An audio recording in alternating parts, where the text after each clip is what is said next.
ఈ దీపాన్ని పట్టుకునే కంటే ముందు నువ్వు ఒక ప్రశ్నకు జవాబు చెప్పాల్సి ఉంటుంది. ఏంటి కొత్త సమస్య? ఒంటలా కూర్చుంటుంది, జింకలా వెళుతుంది, ఏంటది? అది ఏం జంతువు చెప్పు. దానికి తోక ఉండదు, జుట్టు ఉండదు. ఇప్పుడు దాకా మీరు చూశారు గ్రీన్ డ్రాగన్ మరియు బ్లూ డ్రాగన్ కలిసినది చూసాము.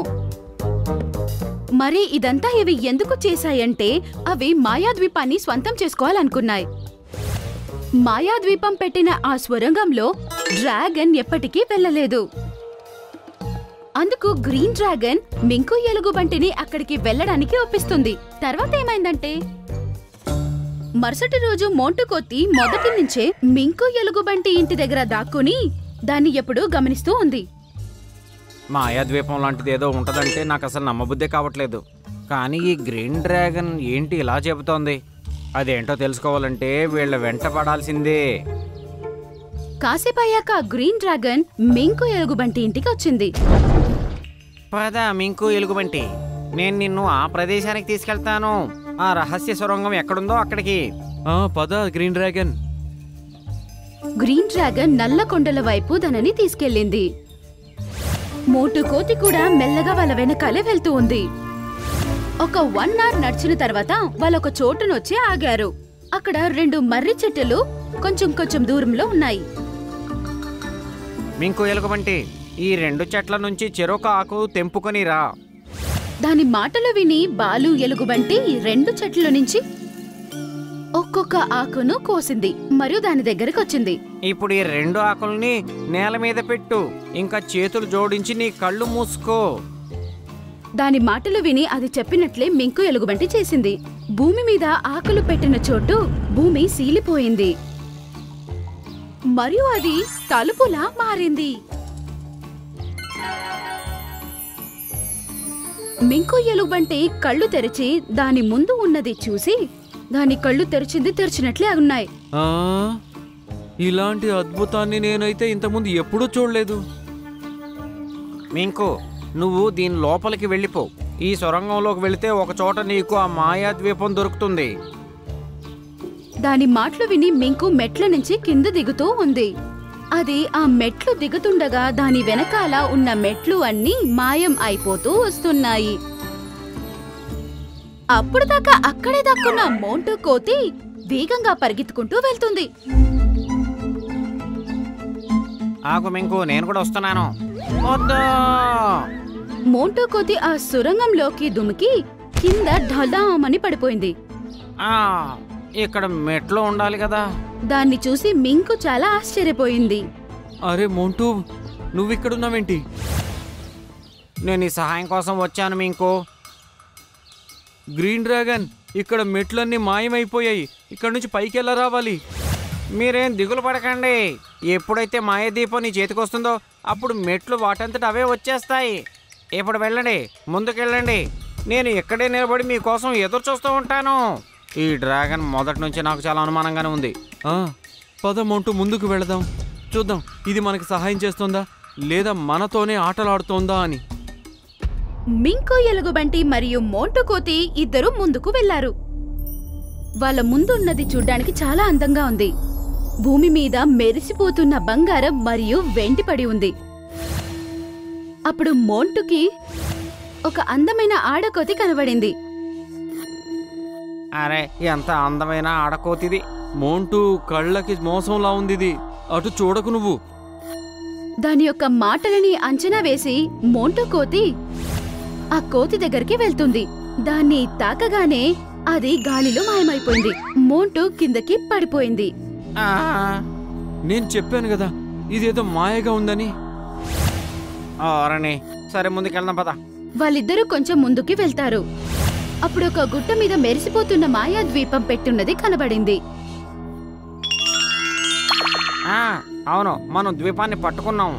మోంటు కోతి వేగంగా మాయాద్వీపం దగ్గరికి వెళ్ళింది. అప్పుడు వాళ్ళ ఎదుట ఒక పెద్ద ఏనుగొచ్చింది. ఈ దీపాన్ని పట్టుకునే కంటే ముందు నువ్వు ఒక ప్రశ్నకు జవాబు చెప్పాల్సి ఉంటుంది. ఏంటి కొత్త సమస్య? ఒంటలా కూర్చుంటుంది, జింకలా వెళుతుంది, ఏంటది? అది ఏం జంతువు చెప్పు. దానికి తోక ఉండదు, జుట్టు ఉండదు. ఇది ఎలాంటి విచిత్ర జీవి? మోంటు కోతి కాసేపు ఆలోచించి ఇలా అంటుంది. ఈ ప్రశ్నకు జవాబు పాము.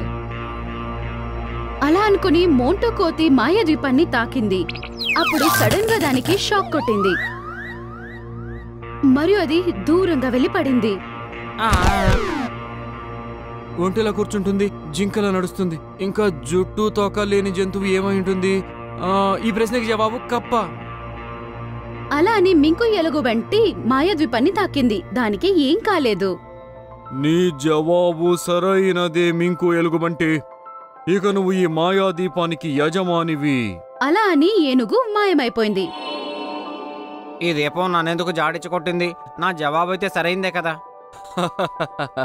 పద ఇక వెళదాం మనం. ఇద్దరు మాయాద్వీపాన్ని తీసుకుని మళ్ళీ స్వరంగం తలుపుల దగ్గరికి వెళ్ళాయి. గ్రీన్ డ్రాగన్, మాకు దీపం దొరికేసింది. మింకు చేతిలో మాయాద్వీపం చూసి గ్రీన్ డ్రాగన్ చాలా సంతోషం పడింది.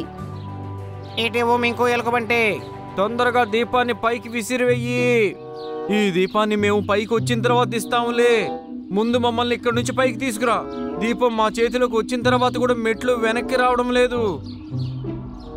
అవన్నీ నేను చేస్తానులే. ముందుగా దీపాన్ని త్వరగా పైకి విసిరేయి నాకు. లేదు, ముందు మమ్మల్ని ఇక్కడి నుంచి బయటికి తీసుకునిరా. నువ్వు దీపాన్ని తొందరగా నాకు ఇస్తావా ఇవ్వవా? ఒకవేళ దీపాన్ని నాకు ఇవ్వలేదా, ఈ అడవి మొత్తాన్ని ఇప్పుడే మంటలతో తగలబెట్టేస్తా. నాకు అనుమానం వస్తూనే ఉంది. నువ్వు ఏదో దురుద్దేశంతోనే మా అడవిని కాపాడుతున్నావు అని. దాని మాటలు విని గ్రీన్ డ్రాగన్ కి కోపం వచ్చింది. నీకు అర్థం అవుతున్నట్టు లేదు. ఇప్పుడు చూడు నేను ఏం చేస్తాను. అలా అంటూ గ్రీన్ డ్రాగన్ మొహం కోపంగా పెట్టుకుని అక్కడి నుంచి వెళ్ళిపోయింది. ఇప్పుడు ఇది మన అడవిని ఏం చేస్తుందో అర్థమే కావట్లేదు. ఇప్పుడు మనం ఇక్కడి నుంచి ఎలా వెళతాం? డోంట్ వరీ మింటూ, మన దగ్గర మాయాదీపం ఉంది. అలా అంటూ మాయాద్వీపాన్ని చేతుల్లో తీసుకుని అలా అంటుంది. మాయాదీపం మమ్మల్ని ఇక్కడి నుంచి బయటికి తీసుకెళ్ళు. తను అలా అన్నాక కూడా ఏం జరగలేదు. ఇది నమ్మలేకున్నాను. ఈ దీపం ఇక్కడ ఏమీ చేయలేనప్పుడు ఆ గ్రీన్ డ్రాగన్ మన చేత ఇంత నాటకం ఎందుకు ఆడిచి తీసుకుని వచ్చింది? మింకు ఎలుగుబంటి మాయాద్వీపాన్ని జాగ్రత్తగా చూస్తుంది. దాని మీద ఏమో రాసుండడం కనబడింది. కానీ మాయాద్వీపం పైన మట్టి ఉండడం వల్ల అక్కడేం రాసిందో సరిగా చదవలేకపోయాయి. అరే, దీని మీద ఏదో రాసి ఉంది. మాయాద్వీపం పైన ఏం రాసిందో సరిగ్గా చదవాలని మింకు ఎలుగుబంటి మాయాద్వీపాన్ని రుద్దడం ప్రారంభించింది. కానీ కాసేపట్లో మాయాద్వీపం బంగారంలాగా మెరిసిపోతుంది మరియు ఆ నవ్వు ప్రతిధ్వనిస్తుంది. అరే, ఎవరలా నవ్వుతూ ఉన్నారు? అప్పుడు మాయాద్వీపం నుంచి పొగ రావడం ప్రారంభించింది మరియు చూస్తుండగానే ఆ పొగ జీనీ రూపం తీసుకుంది. ఆజ్ఞ ఏమిటి యజమాని? అవి రెండు జీనీని చూసి షాక్ అయిపోయాయి. ఇంకోవైపు గ్రీన్ డ్రాగన్ బ్లూ డ్రాగన్ ని తీసుకుని అడవిని నాశనం చేయడానికి వెళ్తూ ఉంది. మింకు ఎలుగుబంటి మరియు మోంటు కోతి సురంగం నుంచి బయటికి వెళ్ళగలుగుతాయా? జీనీ వాళ్ళకి సహాయం చేసి గ్రీన్ డ్రాగన్ మరియు బ్లూ డ్రాగన్ ని ఆట పట్టిస్తుందా? మాయాద్వీపం దొరికిన తర్వాత మింకు ఎలుగుబంటి మరియు మోంటు కోతి యొక్క జీవితం ఎలా మారింది? ఈ ప్రశ్నలకంతా మీకు జవాబు రాబోయే ఎపిసోడ్స్ లో తెలుస్తుంది. తప్పుగా ఎందుకు అనుకోను? ప్రజలందరూ నన్ను ఇలాగే అంటున్నారు. నాకు మాట రాదు. ఇందులో నా తప్పే ఉంది. మింకు నెమలి ఒక చెట్టు దగ్గర కూర్చునుంది. చున్నుమున్ను రెండు పక్షులు తన దగ్గరకొచ్చాయి. మింకు బాబాయ్, మాకొక కథ వినిపిస్తావా? మీరు కథ చెబితే వినడానికి చాలా బాగుంటుంది. సరే పిల్లలు, మీకు ఈరోజు ఎలాంటి కథ వినిపిస్తానంటే, దీనివల్ల మనకి ఏం తెలుస్తుందంటే మన భయం వల్ల కూడా ఒక్కొక్కసారి మనకి మంచి జరుగుతుందని. సరే వినండి. ఒక చిలకుంది. తన పేరు చిరుకుట్. అది ఎప్పుడైతే పెద్ద అయిందో తన జీవితంలో ఒకే ఒక సమస్య ఏమిటి బాబాయ్? కంగారు పడకండి, చెప్తున్నాను కదా, మధ్యలో మాట్లాడకండి. నేను తిన దగ్గర చెప్పాను బాబాయ్ కథ చెప్పేటప్పుడు మధ్యలో డిస్టర్బ్ చేయదు అని. ఈ చిలుక జీవితంలో ఉన్న ఒక సమస్య ఏంటంటే, తను ఎప్పుడు పెరిగిందో నువ్వు చెప్పలేవు, తనతో మాట్లాడలేవు కూడా. ఒకరోజు చిరుకుట్ కొమ్మ మీద కూర్చుంది. దగ్గరలో ఉన్న పక్షులన్నీ పళ్ళు తింటున్నాయి. ఈ పక్షులన్నీ ఎంత మంచి మంచి పళ్ళు తింటున్నాయో, నాకు కూడా ఇలా అయితే ఎంత బాగుంటుందో. పక్షి చిరుకుట్ని చూసి ఇలా అంటుంది. అరే చూడు చూడు, ఈ చిరుకుట్ని చూడండి. ఇది ఎలాంటి చిలకంటే మాట్లాడలేంది. నేనెప్పుడూ ఇలా మాట్లాడలేని చిలుకని చూడనే లేదు. ఇలాంటి చిలకలు కూడా ఉంటాయా? చిరుకుట్ ఏం చేస్తున్నా?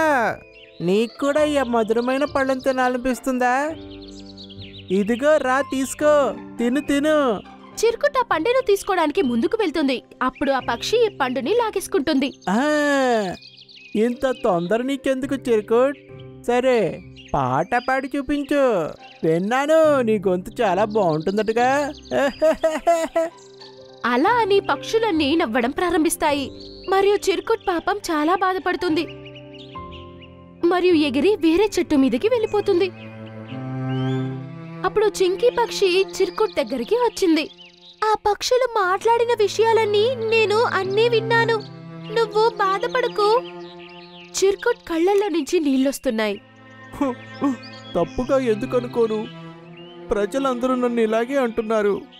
నాకు మాట రాదు. ఇందులో నా తప్పే ఉంది. చింకీ ఇలా అంటుంది. నేను నీకు సహాయం చేస్తాను. నీకు సహాయం చేయగల ఒక పక్షి నాకు తెలుసు. అలాగా? ఇది నిజంగా జరుగుతుందా? నిజంగా నేను మాట్లాడగలనా?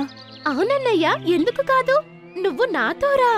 నువ్వు మాట్లాడగలవు మరియు అన్ని జంతువులతో పాటు కూడా మాట్లాడగలుగుతావు. నల్లకొండ దగ్గర మర్రి చెట్టు మీద గుడ్లగూబ ఉంది. తను మంచి వైద్యుడు. తను ఖచ్చితంగా నీకు సహాయం చేయగలడు. ఇద్దరు ఎగిరి వైద్యుడైన గుడ్లగూబ దగ్గరకు వచ్చారు. దాదా, ఒకసారి ఇన్ను చూడు. ఈయనకి మీరు చికిత్స ఇస్తారా? ఈయన మాట్లాడగలుగుతారా? ఇలారా, నోరు తెరిచి చూపించు. చిరుకుట్ తన నోరు తీసి గుడ్లగూబకి చూపిస్తుంది. గుడ్లగూబ చూసి ఇలా అంటుంది. ఇతనికి మాటలు రావట్లేదు, ఎందుకంటే ఇతను మాట్లాడడానికి ప్రయత్నించట్లేదు కాబట్టి. తన గొంతు నాలిక బాగానే ఉన్నాయి, కానీ ఆగిపోయింది. కాకా, తను చిన్నప్పుడే తన అమ్మ నాన్న చనిపోయారు. తనతో పాటు ఎవ్వరూ లేరు పాపం. అందుకే మాట్లాడడం నేర్చుకోలేకపోయిందేమో. అందుకే అది పాపం మాట్లాడలేకపోయిందేమో. చిన్నప్పటి నుండి మాట్లాడడం నేర్పకపోతే ఇలాగే ఉంటుంది. ఈ సమస్య సరి చేయాలంటే నల్లటి ద్రాక్ష, నల్లటి అమృతం కావాలి. అది నువ్వు వెళ్ళి తీసుకురా. నువ్వు దాని గురించి ఆలోచించకు, నేను తీసుకొస్తా. లేదు లేదు, ఎవరికి అవసరమో వాళ్లే వెళ్ళి ఆ నల్లటి ద్రాక్షని తెచ్చుకోవాలి. కానీ దాదా, నల్ల ద్రాక్ష ఉన్న చెట్టు దగ్గర ఒక కాకి ఉంటుంది. అది చాలా చెడ్డది. వేరే పక్షులను చాలా హింసిస్తుంది. కానీ వాళ్లకు వాళ్లే వెళ్ళాలి, తప్పదు. రెండవ దారి లేదు. అప్పుడు చిరుకుట్ ఎగిరి నల్ల ద్రాక్ష చెట్టు దగ్గరికి వెళ్తుంది. చిరుకుట్ ఎగురుతున్నప్పుడు ఇలా ఆలోచిస్తుంది. ఏంటి ఇంత ఇబ్బందుల్లో పడ్డాను? నాకు ముందుగానే ఈ కాకులంటే భయం. నేను వెళ్ళి వాళ్ళెదురుగానే ఇవన్నీ తెచ్చుకోవాలా? చెట్టు దగ్గరికి వెళ్ళి, అమ్మయ్యా, అక్కడ ఏ కాకులు లేనట్టున్నాయి. తొందరగా ఇవి తీసుకుని వెళ్ళిపోతాను. చిరుకుట్ తన నోటిలో 2-3 ద్రాక్ష పండులను తీసుకుంటుంది మరియు తిరిగి వెళ్తున్నప్పుడు కాకి తనని ఆపుతుంది. ఏంటి చిలక, ఏం చేస్తున్నావు? ఏంటి దొంగతనం ఎలా చేయాలో నేర్చుకుంటున్నావా? చిరుకుట్ ఏమీ మాట్లాడకుండా అక్కడి నుంచి ఎగిరిపోతుంది. అప్పుడు కాకి తనని కాళ్లతో పట్టుకుని నల్ల గుహ లోపలికి తీసుకెళ్తుంది మరియు తలుపులు మూసేస్తుంది. చీకటిలో చిరుకుట్ భయపడుతుంది మరియు కాకి బయట నుంచి ఇలా అంటుంది. ఇప్పుడు ఒక పాము వస్తుంది, అది నిన్ను తినేస్తుంది. అలా అని ఒక పెద్ద తాడుని తన మీద విసిరివేస్తుంది. చిరుకుట్ ఏదో పాపొచ్చిందని అనుకుంటుంది. చిరుకుట్ భయంతో అరుస్తుంది. కాపాడండి, కాపాడండి, కాపాడండి. భయం తార్చినందువల్ల తనకు గొంతొచ్చింది. అప్పుడు గుడ్లగూబ వచ్చి తనని అక్కడి నుంచి బయటికి తీసింది. చిరుకుట్ జరిగినవన్నీ దాదాకి చెప్తుంది. నాకు ముందే తెలుసు, నువ్వు ఎప్పుడూ మాట్లాడటానికి ప్రయత్నించలేదు. అందుకే నిన్ను ఈ కాకుల దగ్గరికి పంపించా. ఎందుకంటే అవి అన్ని పక్షులకు ఇలాగే చేస్తాయి. నాకు తెలిసి ఇదే దారనుకున్నా నీ గొంతును తిరిగి రప్పించడానికి. ఎలా అయితే భయపడ్డావో నీ ప్రాణాల్ని కాపాడుకోవడానికి అరిశావు. అవును దాదా, మీరు సరిగ్గా చెప్పారు. దీనివల్ల నా గొంతు తిరిగొచ్చింది. చింకీ చెల్లి, నీకు చాలా చాలా కృతజ్ఞతలు. నువ్వు నన్ను ఇక్కడికి తీసుకొచ్చావు. ఇది నా ఐడియా. మరియు ఎవరో నిజమే చెప్పారు, కొన్నిసార్లు భయం కూడా మనకు ఉపయోగపడుతుంది అని. చూసారా చిన్ను మున్ను, మీకేం అర్థమైంది? మరి కథ ఎలా ఉంది? కథ చాలా బాగుంది బాబాయ్. భయం కూడా మన లైఫ్ లో చాలా ముఖ్యమని నేర్చుకున్నాం. భయం వల్ల ఫైట్ చేయడానికి ధైర్యం వస్తుంది. సరే బాబాయ్, మేమిప్పుడు వెళ్తాం. మళ్ళీ మీ దగ్గరికి వస్తాము.